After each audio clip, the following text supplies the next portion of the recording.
Fiang Smith, Ann Curtis hindi singer pero sold out ang ticket sa concert. Usap-usapan ngayon sa social media at sa entertainment circles ang tungkol sa magkahiwalay na concerts ng dalawang personalidad na parehong may apelyidong Smith, sina Ann Curtis Smith at Fiang Smith.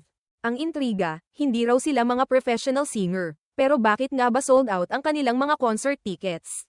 Sa kaso ni Ann Curtis, hindi na bago sa kanya ang entablado ng concert scene. Ilang beses na niyang napatunayan sa publiko na kaya niyang punuin ang malalaking venues gaya ng Araneta Coliseum.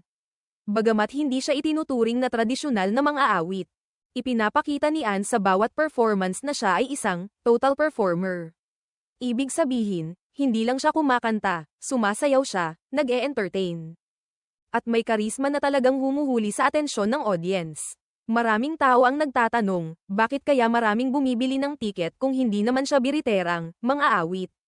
Ang sagot, maraming fans si Ann Curtis na sumusubaybay sa kanya hindi lang bilang artista kundi bilang performer na may kakaibang atake sa bawat concert. Isa rin siyang personalidad na minahal ng masa sa kanyang pagiging totoo at game sa kahit anong challenge, mapa-TV man o concert stage.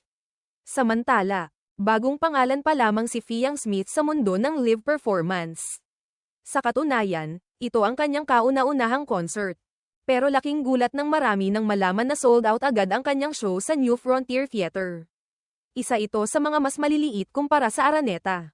Pero hindi biro ang mapuno ito lalo na kung hindi ka pa kilalang mga awit.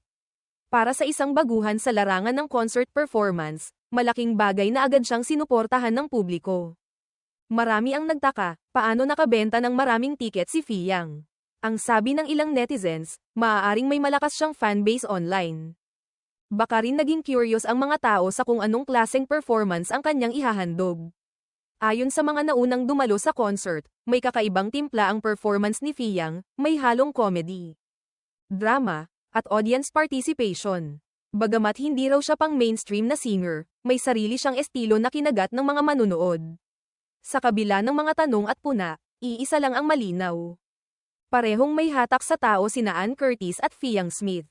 Maaaring hindi sila tipikal na mga awit na may matataas na nota. Pero napatunayan nilang hindi lang boses ang batayan ng isang matagumpay na concert.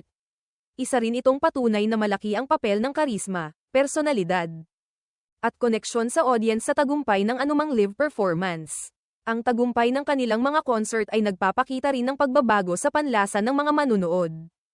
Hindi na lamang boses ang hinahanap ng mga tao, gusto rin nila ng aliw, enerhiya, at karanasang hindi nila basta makukuha sa ibang show.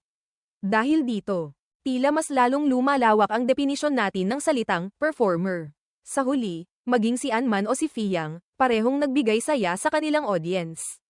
At kung ang sukatan ng tagumpay ay ang suporta ng tao, masasabi nating matagumpay ang concert ng dalawang Smith sa kanilang sariling paraan.